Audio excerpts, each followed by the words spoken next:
So, welcome everybody to a very special evening for both Preston Community Library and for Black History Studies. Some of you have joined us for events in the past, which has been wonderful to see those returners, and to new people, welcome. If both old and new want to know about our events, you can email us at prestoncommunitylibrary@gmail.com and get on our mailing list for a very wide variety of events. Now, we are very pleased that the evening is being hosted by Charmaine Simpson, who is the Chief Executive and co-founder of the Black History Studies. She also runs Black History Study Tours and is dedicated to promoting cultural tourism to areas of African heritage. She's both a historian, an author, publisher, researcher, film exhibitor, and social networker. So we're very privileged to have her hosting this evening. We are also very privileged to be looking at the work of two documenters of a time that has been lost in many ways on this anniversary of the first Windrush landing, and that is of normal day-to-day life in the Notting Hill area. So we'll be looking at the films of, we'll be looking at Rootical by Charlie Phillips, and we'll be looking at The Masked Man, the Man with the Magic Touch, with Gabriel. So I'll hand you over to Charmaine, and you're going to have a wonderful evening. Thanks. So welcome everybody. My name is Charmaine Simpson and I hope you're all well. So what we're going to do now, we're going to watch the first of our films tonight. We're going to watch Rootical, and then we're going to watch the film with Carl afterwards, and then we're going to have an audience with Carl. So I hope you've got your pen and paper to make some notes. Also use the Q&A box to write any questions that you may have that you want to ask our esteemed panelists today. Okay, so I'm going to start the film, so enjoy.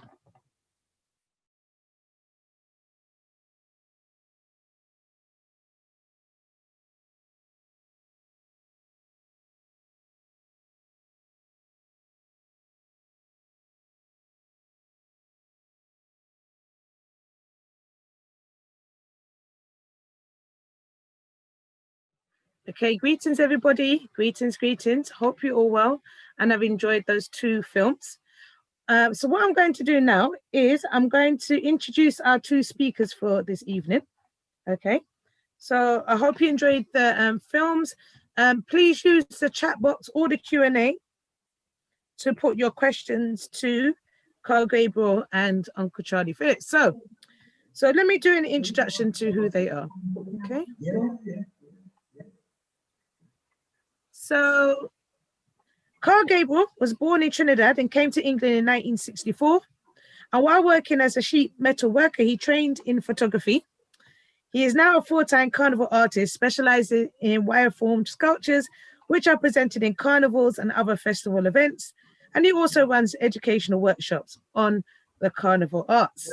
And see Carl Gabriel looking very well there. Welcome, sir. Thank you. And then we have Charlie Phillips, also known as Smokey. Born in Jamaica, he was a restaurateur, photographer, and a documenter of Black London. And he is now best known for his photographs on Notting Hill during the period of West Indian migration to London. However, his subject matter has also included film stars and student protests, with his photographs having appeared in Stern, Harper Bazaar, Life and Vogue, and in Italian and Swiss journals. Okay. So welcome. I am privileged. I am here amongst greatness. Yeah, I've been privileged to be sitting down here and speaking to you both. So, like I said, everybody, put your Q&A, put your questions in the Q&A box, and we're going to get started. So, welcome, Charlie. Welcome, Carl. Hope you're well. So, first question I want to ask you both is: as first-generation migrants of the Windrush Generation, how did your experiences in Britain when you first arrived as young men shape the direction of your careers? I'll let Charlie answer that first. You answer it first, Carl. You always. Okay, let me talk about Windrush because I'm very outspoken on this. I don't see anything to celebrate. It was one of the biggest propaganda that was brought on to us, and we fell for it.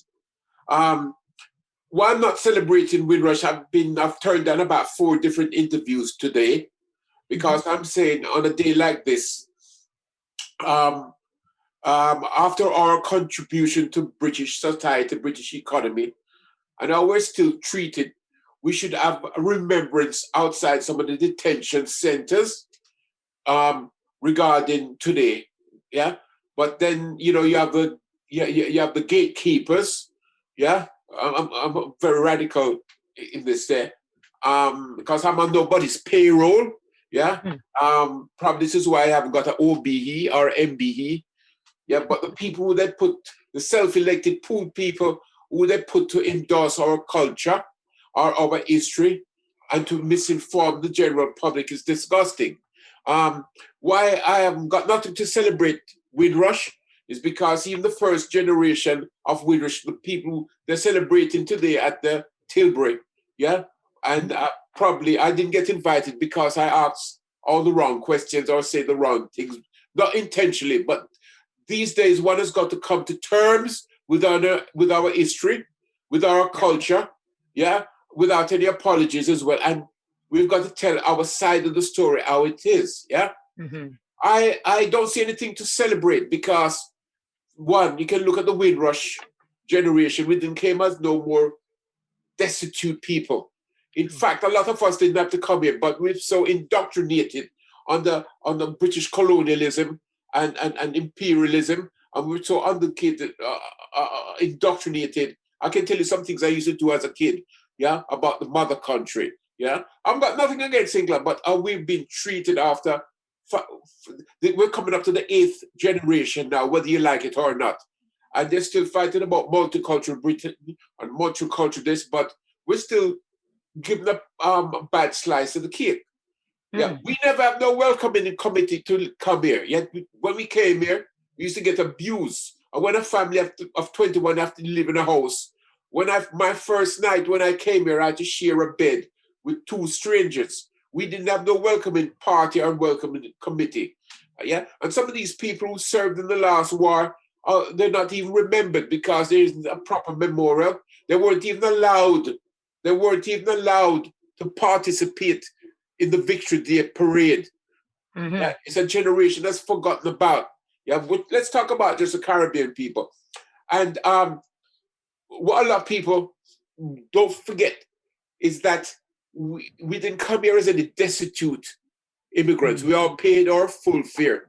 And while we were doing this, what's been left out of history, look at the migration to Australia, New Zealand, South Africa, where was it? Rhodesia, Kenya, where British migrants or settlers were migrating to for £10 a ticket, £10 a ticket, £10 a. So this government never subsidizes in any way. We had to fend for ourselves, and a lot of us didn't come here as destitute immigrants, maybe a few. But the sacrifice a lot of people made, selling their land and their cow and their bits and pieces to listen to the call for the mother country. That's how we used to look up in Britain as the mother country. Yeah. Looking back, would you say? No, it's so disappointing, and it's taken the best of our talents. It has taken away the best of our talents and left the whole Caribbean and Africa underdeveloped because the best of our talents came here in the 50s and 60s and had to end up doing menial jobs. This government never really invests in the talented people. Now, they've just found out, like me and Carl, some of the talented people are just beginning to surface. But they're 50 years too late because when we were at the prime, yeah, we were being shunned. Yeah, I remember, I can tell you things, you can read it in my memoirs. I can tell you things that I went through, and up to now, the institution doesn't even accept me as being an artist or a historian. And this is why, yeah, I'm in conflict with them all the time, because half the time, I'm sorry, Charmin, half the time they only turn you out to tick the box. And I tell them, Oh, up here, no. I tell them, don't call me up because I'm going to call you out at Black History Month. And some of the things they have in the museum, they only take it out at Black History Month. Do you understand what we mean? Use as a political pawn? Yeah. Now the caretakers, the self-appointed Black cultural elite doesn't like my discussion. So this is why I'm being shunned. But I'm very up because I'm on nobody's payroll. Over to you, and that's why we love you, Uncle Charlie. That's why we're at Black History Studies. We say, Uncle Charlie, talk the talk, because these are the stories that we need to hear. And I know from your struggles, and I know it's like there was an article recently that there's a photographer nobody's ever heard about, and I'm like, what are you talking about? We know Uncle Charlie, and we be giving you your recognition and your flowers from a long time. So it's only people are just recognizing you now. So even Carl, did you have similar experiences as well? Let me break in. Sorry, Carl. Yeah. They knew about me a long time ago. Nowadays, when I do seminars and I tell young upcoming photographers what we had to go through as artists, some people still look at me, did you really do that? Or did you really take that? And when I came back from it and showed my work around, they go, oh, no, it's what we start with, we complaining, and they suppress a lot of the truth, and the government invested in us. Look at a great artist like Carl. It burns me. It burns me very much to see when it comes near to carnival time. Yeah, who's got to decide? Who decides? Self-elected council workers has to decide whether his art is good or is gone, or whether they should give council workers, from a different community select what's seen and what's not to be seen. He should have a permanent place in some of the cultural institutions, because as taxpayers we're not represented, and we're part of British culture whether you like it or not, since the day we're being kidnapped. You going to send some comment? No, of course not. Sorry, Carl. This guy is one of my favorite artists. Yes. He's one of my favorite, from one artist. He's one of my favorite, and yet his work is being suppressed. Yeah. Look at any other sculptures. Beautiful. And I actually met you, Carl. Even the girl who some of the sculpture, even the girl who make her unmade bed. How come she got recognized? Or a guy who stuffed the wheel and get rotten. Yeah. And the guy has an amazing piece, and he'll never get a proper platform that is so well deserved, because carnival time, our culture and our hearts shouldn't be dependent on some council worker to decide what's seen or what's seen there. Sorry about Carl. Right. Now, this is why I allowed Charlie to go first, because I've just got to show so much respect for people like Charlie and my dad. I mean, they really paved the way for me. I haven't been through that. All my time was to create and enjoy. People like Charlie and my dad and others cleared the way for me. So whatever I do, it's got to represent people like Charlie. Yeah. And again, why I'm like this is because they made it easy for me. The sort of places that I just walk into, head up, and have no sort of, well, I can't even find the word shame, but I'm walking with power. I mean, again, I've never told Charlie, but my part of photography came through a lot of these societies. I've always been involved in photographic societies. So my outlook, the way I do things is completely different. I do pass that on. I do try to pass it on, but I don't talk about it a lot because I feel so fortunate. Yeah. I mean, even my dad, when he came over in the Windrush Generation, he was working in Savile Row. So that's to tell you the quality of work that he used to produce in Trinidad. Yeah. Again, this is why everything I do has to be of that standard. When the name Gabriel is talked about, it's going to be at a high level. People got to respect it. Yeah. And this is why, as I say, Charlie's there. I'm there to support people like Charlie. Yes. That's it. Yeah. And I'm glad you mentioned that as well, because I met you a few years ago. You had a sculpture at a Day of the Goddess event, and in Boston, and I met you there. I wasn't allowed in the room. Yeah. You wasn't allowed, and then you came in and said, "Oh, this is my sculpture." I was allowed. Yeah, and I remember taking a picture next to it as well. And I remember talking to you, and I said, "Oh my God, this is amazing!"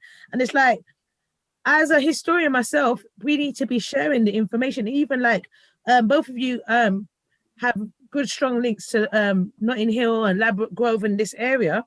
So I wanted to ask you about the carnival, because this year, because of COVID, the carnival has been cancelled. So do you feel that we're moving away from the origins and the history of carnival? So we know that where the history of the carnival was coming from, it came from a very turbulent time where people were suffering from racism. It was used as a way of bringing the community together. Do you feel that people are moving away from that history and the origins of carnival? So I'll let you answer that. Well, it's easy to say yes, but because a lot of the other bands are doing other things. I am doing this all through the year. I'm passing on the skills, and I've got students coming directly to me for one-to-one. So whether there's carnival happening on the street or not, I will be doing carnival. I'll be teaching carnival. Yeah, I mean, it's a shame that it's not happening because obviously the students came to learn the stuff. They want to show it. Yeah. But at least they're learning it. They're learning the skills. And it gives us a little bit more time to really go into depth about the culture and the art form. Okay, excellent. And then in your film, you say that your style of work is a dying art. So you mentioned that you're teaching other young people. Is that how you're keeping that culture and these skills alive? That is exactly how I'm keeping the culture alive. Again, my approach was to always pass the skills on, because again, I keep saying that I'm very fortunate that I was able to get into certain workspace, and being the only person of color there, but I chose to do engineering, the sheet metalwork engineering, which really involves a lot of sort of technical 3D language, Now, a lot of youngsters have learned that. They've probably done the basic, but I'm able to tap into that and take them to another level. And once they realize that they can do it, and they've been rewarded by the authorities, let's put it that way, they enjoy it even more. And I literally lead them and show them where they can exhibit their work. Yeah. Excellent. So Uncle, I call Charlie Uncle because that's how I've been calling him for years. I always call you Uncle Charlie. So Uncle Charlie, and I'm gonna keep calling you that. Uncle Charlie talked about his challenges in terms of getting recognition. So what challenges did you face in terms of getting your work recognized, and how have you gone around? Charlie, before you go any further, we talk about carnival. Yeah, because I'm very, very outspoken about it, It's about time we scrap it. Because we become a laughing stock worldwide. After 50 years, not seriously, I think we should scrap it, until the government or the Ministry of Culture or the people who's in charge of the culture of London, and it's part of British culture anyway, whether you like it or not, because if we wasn't suppressed and emancipated, we'll be having carnival, and the institution should be so glad that we can have an event like this where 2 million people can come out and want to share this culture and want to share our interest, and it's being suppressed. And if the institution if the institution can't even give us 2 days to enjoy our own culture, we're talking about Windrush. And all the contribution, and the institution can't even give us 2 proper days to celebrate their history and our history.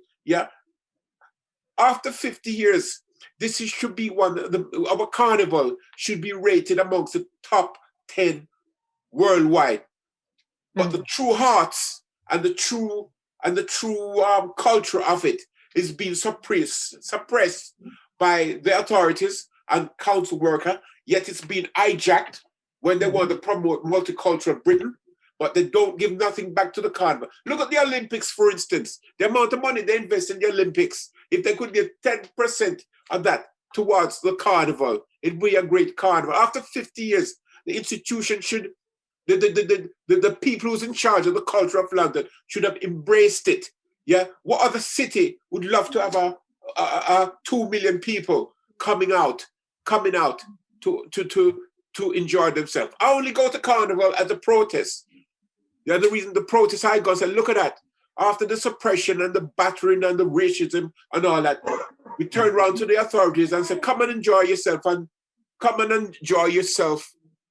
No hard feelings. We're still here. And it's still the institution still doesn't like that. Yeah. Our carnival should be among the top 10. I know it can't surpass Rio Carnival or Trinidad Carnival, but look, you look at the rest of Europe now. Rotterdam Carnival is taking over.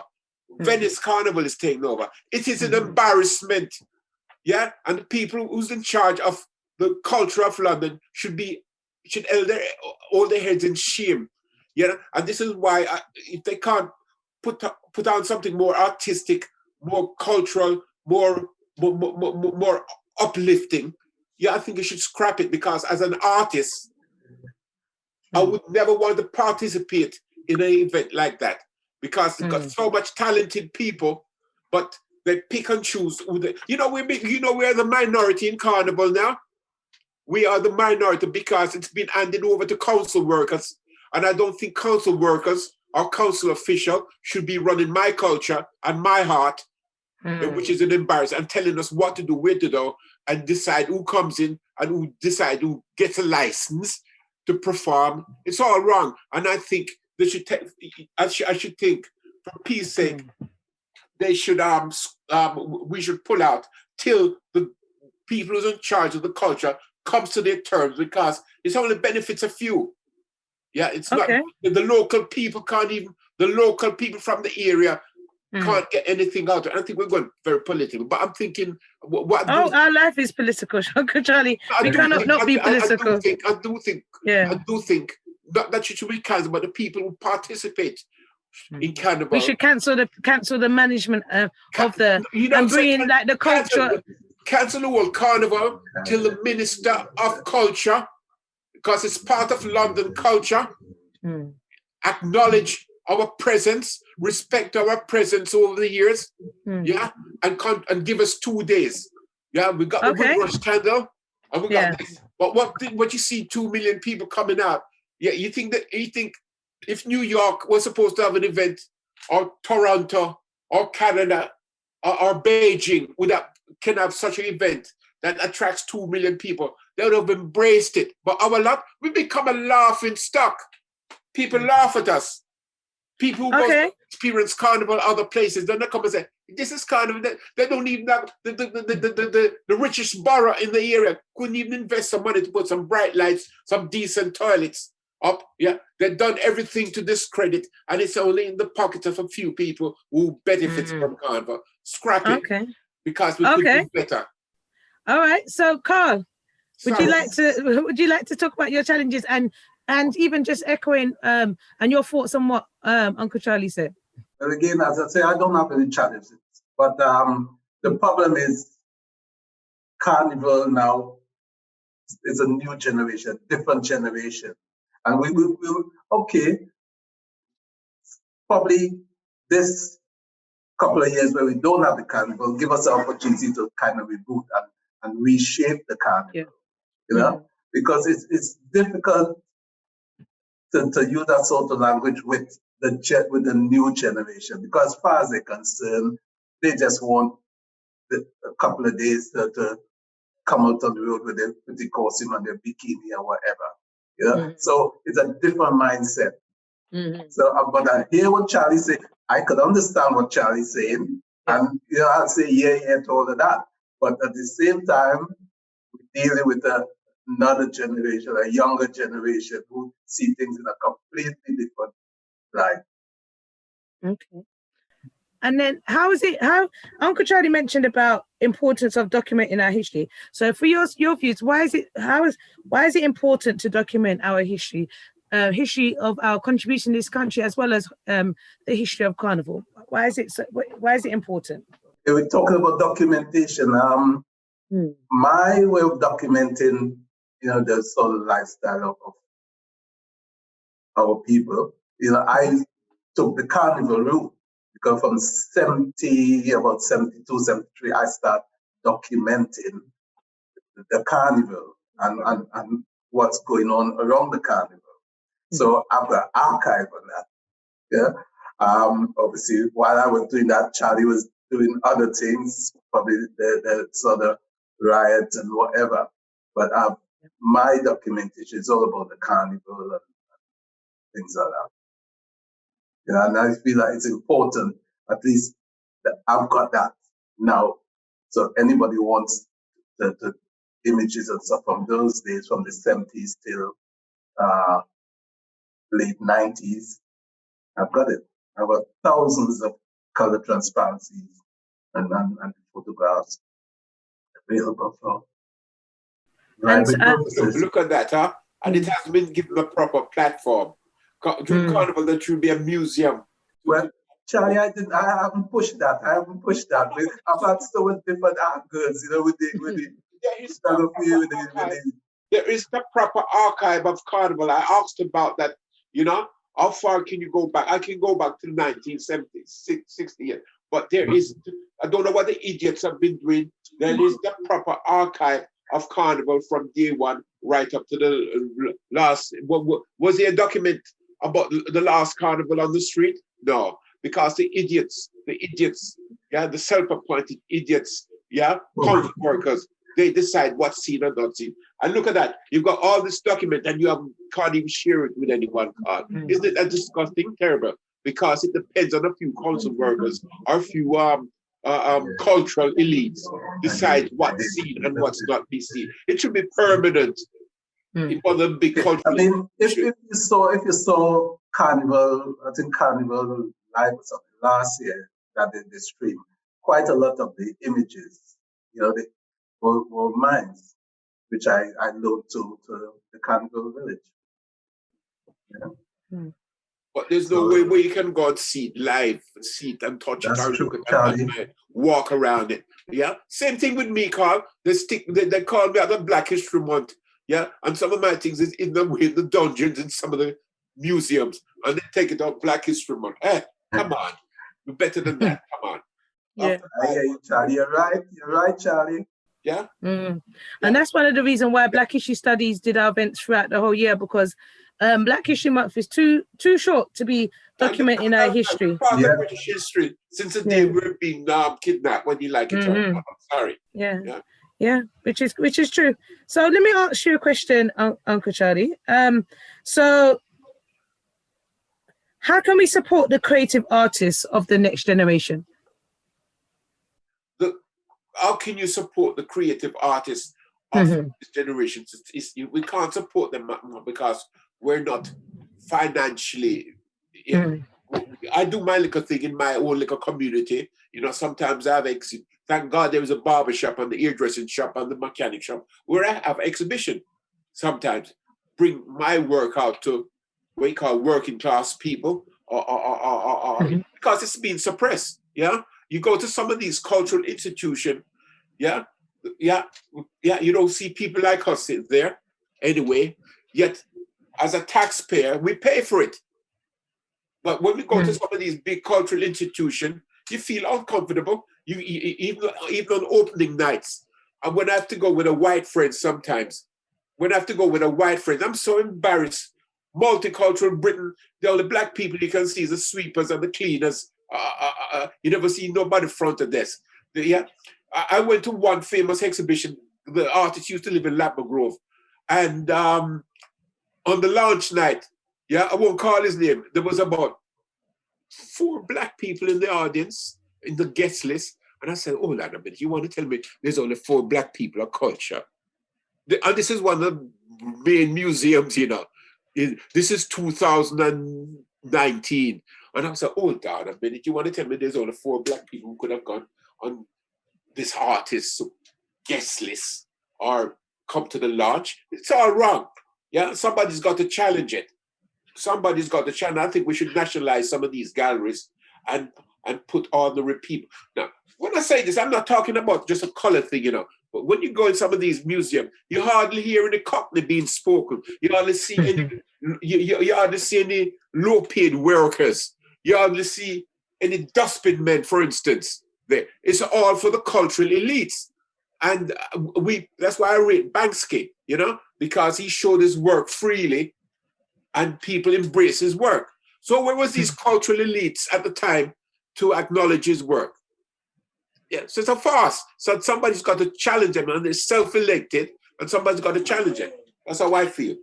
Do you want to comment, Carl? Sorry, Charmaine. Okay. No, sorry. No. We love your passion. We love your passion. And this is no. We're not about exclude. We're not about censoring you. You know. we love when you talk. Always tone it down. But no, definitely not. Yeah. I love Charlie passion. You know? Me too. But you know, I keep saying I'm fortunate. I've got an outlet. I'm able to pass it on to youngsters. You know, so these youngsters got energy. They could take it up to another level. So probably that's my release. Charlie's got a lot of pent-up feeling. I don't understand, appreciate it. You know, this is why I'll always love him. I'll always support him. You know, because I know he's going through, but it's something that I'm that I don't have to. So I divert my energy elsewhere by bringing in the youngsters and passing on the knowledge and skills. But I hope you bring the youngsters out to some of the cultural institutions as well, Carl. Well, I do. Because we're not represented in some of these big cultural institutions. Yeah, Charlie, I do. Obviously, it's not something that you want to shout all the time because people think you're big-headed or whatever. But listen, you know, I was on the assessment committee for the Art Council for carnival funding and stuff. And I mentor youngsters. I bring them along to the meetings, which is something that people don't do. But I say, right, if I'm going to mentor you guys, I'm going to let you realize and let you see where you can go if you really take this serious. And I'll take them to meetings and assessments and stuff like that. And if I didn't do that, they'll never get there. Yeah. Well, so, you know, I'm feeling good about myself. I'm able to do that. Yeah, and we've always at Black Issue Studies given Uncle Charlie a platform. We remember the event that we did in Victoria where we had an audience of Uncle Charlie. We invited everybody down, and he was just talking about his amazing pictures and the stories behind these images. And that's how I got to meet you. I remember meeting you at BFI in South Bank and talking to you, and I'm like, this man is cool. I love him. Like, come to one of our events. And then we did the event, and then it was just like, come to Uncle Charlie. I remember sitting down with you in PCS in Victoria, and you're talking about your life journey, and I was writing all these notes, and my hand was tied. I said, listen, no, this is long. Let's do an event where you can come down and talk about your contributions and what you've done in your life, because you're just amazing. And people came down from far, and it was this amazing event. And we have been giving you support for all the years. And I know what you say in terms of like when you go to certain places, you're the only one. I've experienced that when I've gone to certain places as a historian, and you're outnumbered. You're looking at who are you, which university you're linked to, and then when they find out you're a separate organization, that you sometimes they turn up your nose like that. Who are you? Black Issue Study? Who are you? But we have to be able to fight that as well. And this is why it's so important that we listen to you as elders that have gone through your experiences, and us as the younger people now to pick up the mantle and say, right, we're going to continue the amazing work that you have done. So we have to be able to do that as well. And also, like Carl was saying about now we're younger and got more energy, now we should be ones that's kicking open the doors and asking questions. So now I know that's happening because a lot of time we are challenging things online. So even maybe not be going into the institution, we're doing it online. We're bypassing these institutions now and doing our own thing. So we're not waiting on them. So it's just a case of looking at how can we do that now, and also challenge these institutions, like what you showed in the in that short form. So we know that you still got some of your artwork outside the Preston Road Library to this day. I know you've got exhibits outside in various different places. The Carnival Village, the Yard Center Center in Chippenham Muse. Yes. It's like a museum. So, feel free to pass by anytime. Yeah, yeah. So anybody that's listening, make a note, and also bring your children, bring your young people. Yes, it's important. So yeah, I was quite privileged of going. I've got fond memories of going carnival. I've got memories of going to actual museums with my dad, and my dad is not a cultural artist, nothing like that. Very, very working class Jamaican bus driver, taking us to these art galleries and people looking at him. I was like, "What are you doing in here?" My dad's like, "Come we go," and he's always said to me that we should not self-exclude ourselves, and that was one of the main things that I got from you, Uncle Charlie, when we first met. You said, "Charmaine, you must go to these institutions and make yourself be known and seen," and we must be able to do that as well. Yeah. Which is good. Yeah. So I'm going to ask you some of the questions. So we've got some questions from people in the Q&A. Okay. So somebody asks, when did you first start? So this is for Charlie. When did you first start taking pictures, and how did you get them known and seen? When did you start taking pictures? I started taking pictures in 1958, as a matter of fact. I didn't go to no photographic school, but it was during the era of the Cold War, and you had a lot of Black American GIs who used to come to Labrador Grove because we used to have a lot of shubeens and parties on a Saturday night. And this GI got legless, never had the money to go back to his base. So he pawned a camera out to my dad for 15 shillings, and I started to use the camera. But he never came back to pick it up. So these were the days when we used to live in one room, yeah? And you'd have a communal bath, and the communal kitchen would be on the landing, yeah? That's a part of the history that's also forgotten about. But he left a magazine called the Saturday Evening Post. And I was glazing through it, and I saw illustration of a thing called, of a little kid. And a policeman was standing, it was called a runaway. Now, a family of 4 in them days used to live in one room. And I said, boy, when I get old enough, I want to get away from this, yeah? And I started taking pictures, and then I used to do a paper round, and I went in Boots Chemist one day. I tell the institution this all the time, I didn't go to no school, I didn't serve my apprentice. Do it yourself, photograph. Bought this little book for 3 shillings and 6 pence. And that's how I learned, yeah? And then picked up from there. So, well, what the problem is now, you see, we used to have photo albums, and in that era we thought we was only going to spend 5 years in England. Well, I've lost a lot of my collection over the years for being stupid, or the institutions, when I showed them 40 years later, couldn't believe that a person of color could have such a collection. But we were planning just to spend 5 years, so I thought I'd take as much photograph with my little Kodak Renetta camera with the Yankee left, GI left, and showing our life in England, because this is what was in this American magazine. It was a Saturday Evening Post, and there was an artist called Norman Rockwell, and it was about American life. So I thought I'd do the same thing. And hoping in 5 years' time, when I go back to Jamaica, yeah, I could show my friends and family what life was like in England. But we overstay with time. We're gone 60 years now, and it didn't work out. No, but this is, a lot of us never intend to stay in England. We came here for the mother country, and the sacrifice we made to come, some of us made by selling with land, with goat, yeah, with cow, yeah, 5 guineas a acre, yeah, just to get that fare to come here because the mother country asks for it. So look at it today. Nothing has really changed. We still get harassed. We still get treated differently. And all this, nobody talks about anymore. So I don't see anything to celebrate. But that's how I started photography, and I carried on from there. So where is your archives? So have you, where's your pictures and your archives being held now? Is it being held in? Some of them is locked away in the vaults of the museum, and I tell them, don't bring it out at Black History Month anymore. And I'm still going through I've lost a lot of my early photographs because the institution couldn't believe I took it when I tried to take it. And when I used to show them around, the abuse I went, did you really take that? That's some of the things I've taken. And it's only about 15. My work has been around, but it's only about 15 years ago they discovered, Charmaine, it's only about 15 years ago the general public, found out I was a photographer, a black photographer.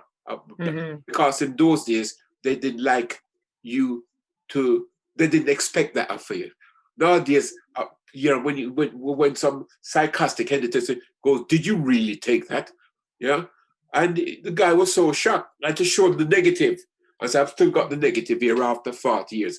So most of my work has been suppressed. So they only got me out when Black History Month started because I wanted something black to put on. Yeah. It's still being used as a political pawn. And some of my work is locked away in the theater and the Museum of London and all that. But they only bring it out when they want something black. So we're still being used as a political pawn and a cultural pawn. So I'm not in that anymore. I take my work out and should put it in my friend's barber shop and in the garage and amongst urban people, and Portobello Film Festival, because that's when they asked me to come home. You've done the Portobello Film Festival with me many years ago, remember? Yeah, I've done that. Yeah, I remember that. Yeah. So from a grassroots level, I don't feel comfortable in museums and cultural institutions anymore. Keep it grassroots. That's how I feel now after, because it's still suppressing a lot of our work as far as and as you say that as well, one of the questions from the public was, what challenges do you see young Black and brown people in the arts be facing right now? So you mentioned about not feeling welcomed. Yeah, that could be one of the challenges. But what are in your dealings with young people, so that's mainly Carl and yourself, Uncle Charlie, what challenges have you seen that young people are experiencing now going up into the arts institutions, especially from the Caribbean and African community? Go on, Carl, you go for it. The challenge is this afternoon. I feel that most of the youngsters are not individualists. They just love to follow each other. They all want to do the same thing. And that's one thing that when they come to me, I try to knock out to them. Be an individual. And it will get them further. Because if they go for an interview to put on an exhibition in one of the National Gallery, if it's on Carnival, you'll find most of the young designers are putting the same design. It's just different colors. Yeah. And I try hard to say to them, no, you must be an individual. I mean, I've got young photographers doing they're going to university and stuff, and they keep saying to me that, the lecturer do not give them good marks, they keep writing down. And when I say to them, bring your work, let's have a look, let's analyze it. And obviously, the stuff that I see, I can understand why. And what I tend to do is to take them to another level by trying to explain to them what they need and how to present the work. A lot of them do not know how to present the work. And I really, before we even start making anything, I spend a lot of time explaining more or less the foundation. And it's amazing how they'll be phoning me probably a week or so later to say, oh yeah, I took what you said, I took it to the school or the college or whatever, and I've got high marks, So I know it works. So I don't want to criticize them, because obviously if they didn't have somebody like me to guide them in the right way, they will do what they think is right. And what they think is right most of the time is not right. I mean, they've got good ideas, but packaging it, and presenting it, they really haven't been taught that. Again, I keep saying that I've been fortunate that every step I made was more or less the right one, and there were people there to guide me. So I really think about what other people do and try and respect them. I mean, people like Charlie, James Banner, James Banner, is it? People that I've got to look up to them. I mean, and the stuff, the sort of equipment and stuff that I've got, they didn't have that. And with the work that they present, you know, I've got to have my head, you know, and whatever I'm doing, got to complement that. Yeah. Yeah. So what else can I say? You know, I don't want to sound like I, you know, but no, there's nothing wrong with talking about I. We want to hear that. There's so much people there to guide me. So I didn't have to go through all that hardship. I mean, when I hear what Charlie had to go through, you know, I kind of feel for him, you know. But probably I'm born at the right time. Mm. Yeah, and I do appreciate that. I appreciate everybody who support me and help me. Yeah. So it really frees up so much of that energy to enjoy the work and create the work. Yeah. And it leaves me again with that time to pass it on in a genuine way. Yeah. Yeah. Excellent. And we thank you for the work that you definitely do with those young people, because those young people don't understand and don't even appreciate what the help that you're giving them now. They might not appreciate it now, they might appreciate it later in life as well. At least you're creating that foundation of the next generation of photographers and creative artists that are going to come up now. And that could be, do you see that as part of your legacy? I do.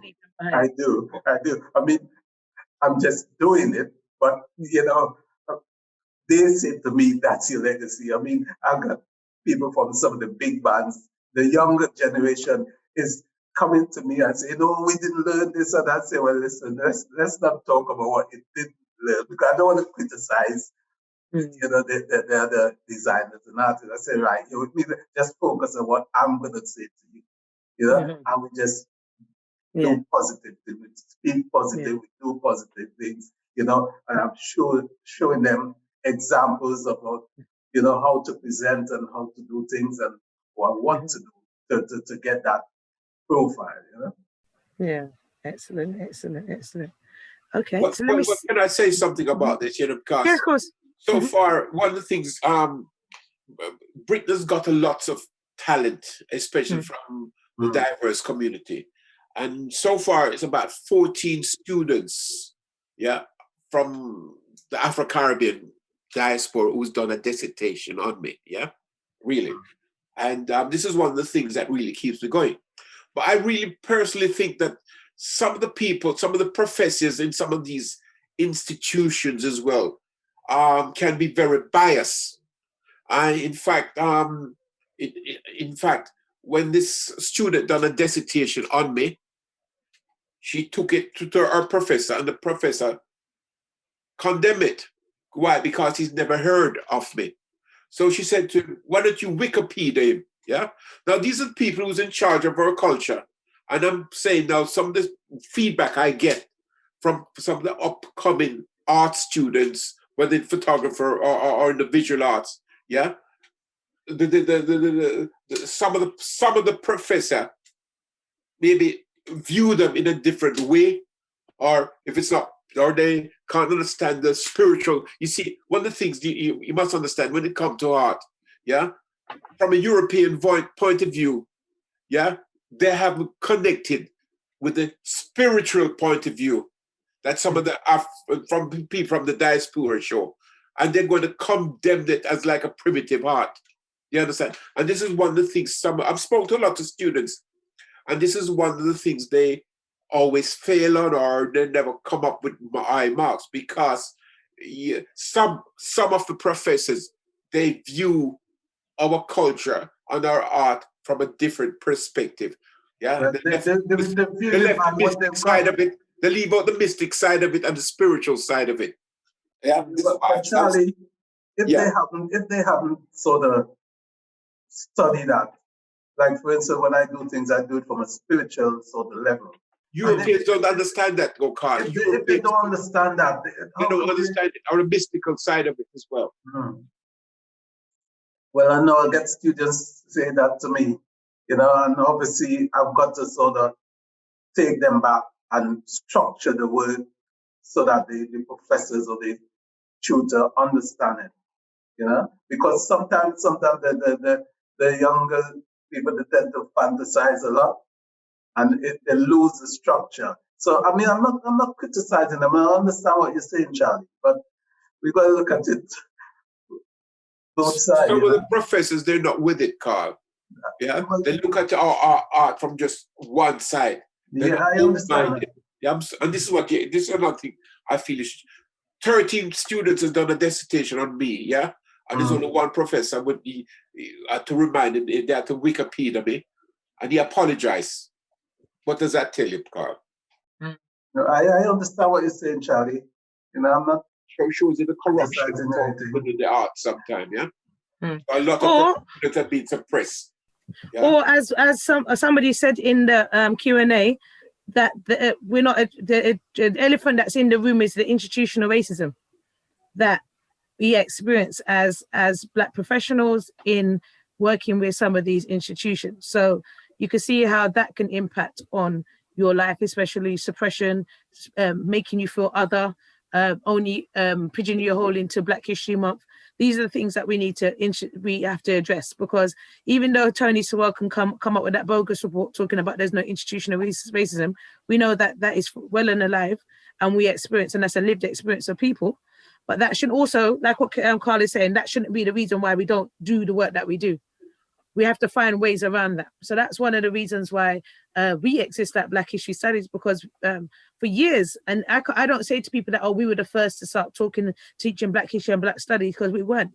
We built on the legacy and stood on the shoulders of great people such as Eric and Jessica Huntley that were doing work similar. And then we came along, and then I learned about these amazing power couple. And I'm like, yeah, we need to learn about our history. We can't be waiting for the school system to teach our history. We must do it ourselves. And in a way, you both are quite radical in the sense that you have been documenting our history over this year, even though other people may not recognize you, or they do, or they're not giving you the full flowers which you deserve, because both of your works, you should have institutions beside your name, and everybody should know as a Sanctuary Centre that should be a place of Black excellence that everybody should be going to. But we have to also think about, okay, the next generation, how do we keep and preserve and celebrate and showcase our history, regardless of institutional racism, and doing it in a way that it's unapologetically Black. We're not asking no permission, we're just doing it. And I find that with the work that both of you do, that's what you are doing. And actually, like to say, even before the end of the session today, just say thank you for doing that. Because now when our young people are coming up, and people like myself now are coming up, we're like, listen, we can do these things. We don't need you. We can bypass you and do our own things. So even if we have to hire a venue, or if we just take the art to the streets, we just have to do that as well. That's what I do. Yeah. And do it in a way where we're not asking permission to be excellent, because we are. And your body of work has shown that. Yeah. And that's what we have to, that's the main message that we want to get across, that, okay, you may not give us our flowers, you may not give us our recognition, but we're going to do this regardless. And we're going to keep doing it until one of us gets in there to open up those doors. And I think that's another area where we must be encouraging our young people to go into the arts and become curators of museums and go into spaces. And if we keep trying to go to these places and they're not letting us in, we need to expose what is going on in these institutions. Because I know how it is when you're trying to get into certain places, and if you're not from the Oxbridge or the Cambridge, or you don't look a particular way, you are not getting into those spaces. Well, one of the things that keeps me going, one of the things that really keeps me going, we're coming up to the 8th generation, and they've got such an inquisitive mind, because one of the problems is my generation, my parents never talked to me, and there's been a missing gap both in our story and our history, because, when you used to ask my parents, they used to say, shut up, little pig, you should be so, don't ask me like that, but now this has created a missing gap. And what I found out now, there's so much abundance of talent, and if this institution can invest in some of the talent and share it, it'd be fantastic. But as I said, we still, okay, for instance, I'm sitting here now, and Time Out magazine voted me the best urban photographer. I don't know if you saw that last article in The Guardian where they wondered, how come this guy can't get a retrospective? Simon Sharma, the top historian, had to question, how come they have heard about this guy before? A magazine from Los Angeles picked it up, and you know, now people are asking a lot of questions, but they see I bring my things out to grassroots level, and that's where I feel comfortable now. Yeah, and I think that's where these institutions need to bridge that gap. Wake up, and they should be nationalized. Yeah. They need to work with the grassroots organizations and come out to the community. There's not much community outreach with a lot of these organizations as well. And somebody asked in here, does Carl not concede that there are racial disparities in the world of art? Definitely. Yeah. Say that again slowly. So does Carl not concede that there are racial disparities in the world of art? That's a question for Carl. Okay. Oh, there is racial inequality, but as Charlie said, you got to know what you're doing and just get out there unashamedly and present it. Because if you're going to stop to think about what people are going to say or whether they're going to let you in or not, you won't do it. It's just do the work and just sort of not kick the doors down and say, right, here you are. Well, I've gone past that. I don't have to kick the doors down there because grassroots people know about me. I've got a big following out there, and I do my own thing in my way, you know? It's too late because, as far as I'm concerned, the institution doesn't deserve my presence. I still feel. Well, I don't wait for the institution. Go out and do it. Yeah, do it yourself. Yeah, self-reliance and self-determination. Not my collection. Yeah. Again, and that's another thing that I teach to the youngsters as well. They can't wait for the institution to be calling them in or giving them anything. They got to do it. And don't forget, you've got the cultural elites. The cultural elites who decides what's seen and what's not seen. Yeah.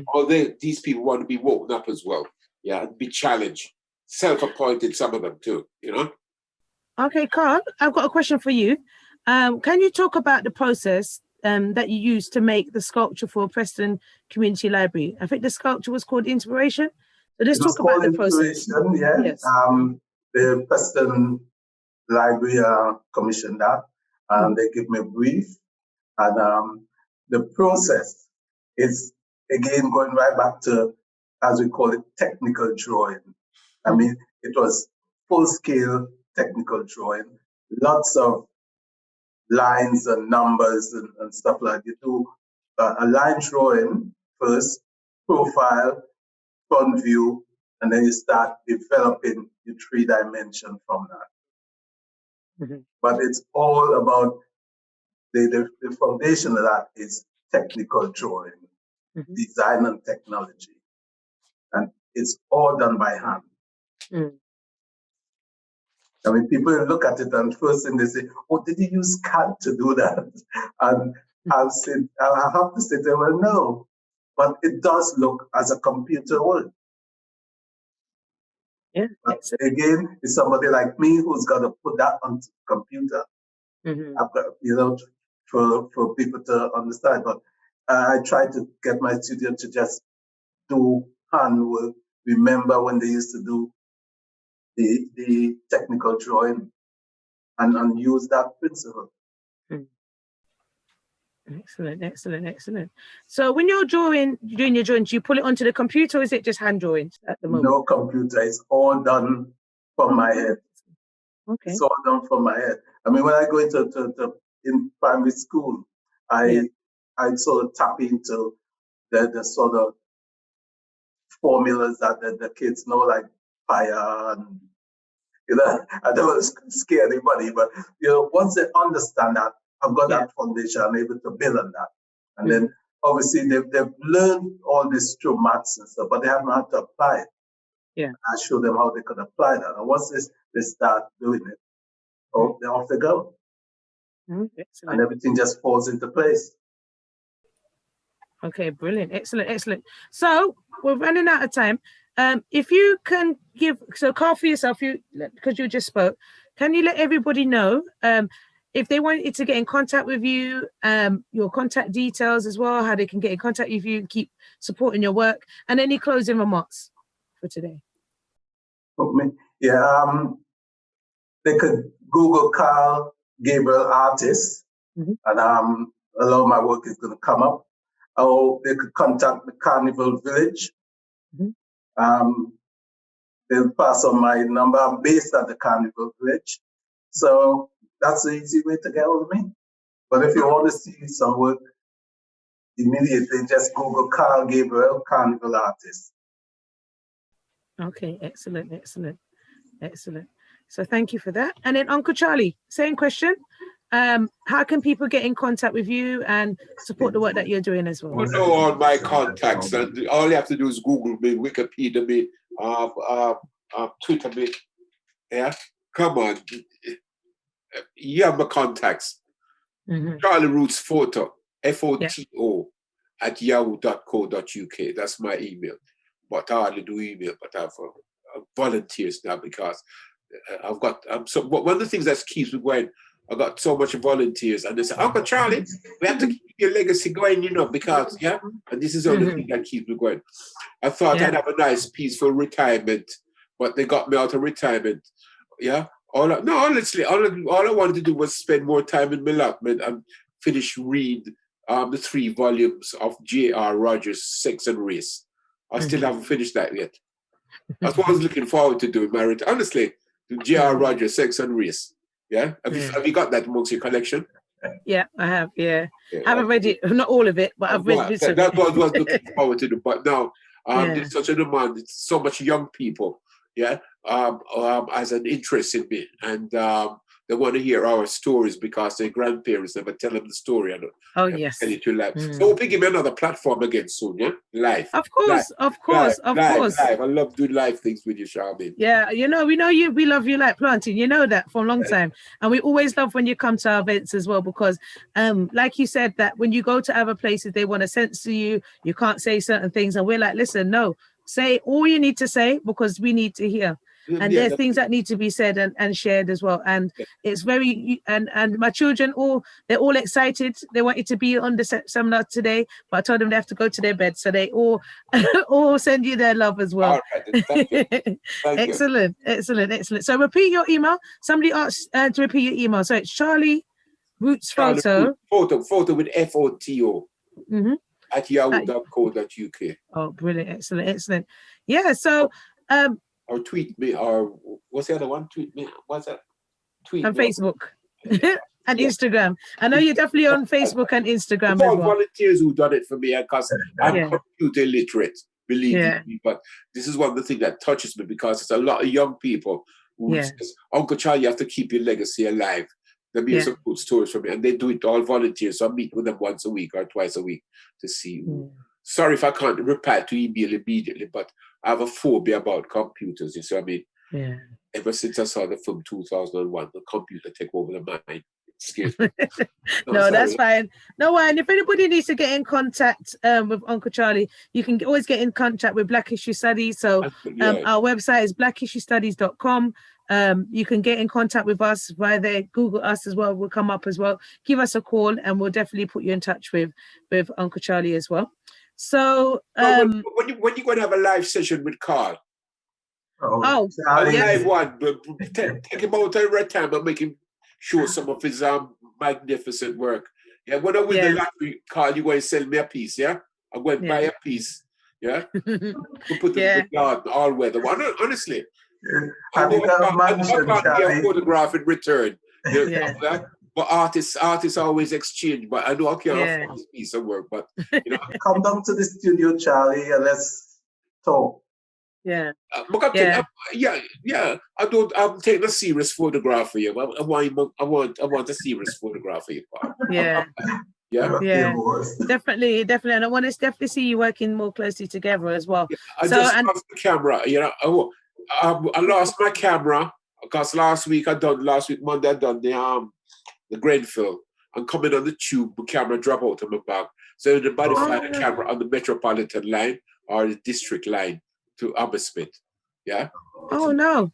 So we're definitely have to talk, Uncle Charlie, about that. I can't not have you without your tools, definitely. No. So we'll definitely speak, yeah. But I'll give you a call after as well. So so if you want to get in contact with Carl, you can get in contact with Preston Library. They'll have the contact details and make sure they look after you and get you the details. And go down to Preston Road Library as well to see the exhibits as well, and actually visit the Yar Centre as well. So you can go down there, support the work that we do. And yeah, so before we go, just wanted to tell you about an event that we're doing. We're doing an event, we're working with, like what Uncle Charlie saying was talking about and giving recognition to people that have gone before us. We are doing an event on Friday the 23rd of July, which is a free event called Pilots and Soldiers of the Caribbean, Fighting Men of the Caribbean, with Maureen Dixon, who's written an amazing book on this subject. We're going to be doing an event with her on Friday the 23rd of July, and basically talking about the hidden contributions of Caribbean men to the war effort. And we're going to be doing that event and launching her book at that event as well. So Friday the 23rd of July at 7 o'clock, you'll hear about all the work that all her work, and have a presentation, and please come down and support that work as well. So Michaela? Yeah, Michaela, you there? Yeah. So I'm going to hand over to you to do your closing words. I'm just going to say thank you, everybody, for supporting this event today. All the people that came through Black History Studies and support the work of Black History Studies, we thank you greatly for the work and support you have given us over the years. Today we launched one of our children's book, written by one of our students, called The Princess Nzinga and the Mysterious Merchants, a children's book. So you can go to our website and support that book as well. And I'm going to hand over to the amazing Michaela, and she's going to end the session today. So thank you. Thank you. Thank you.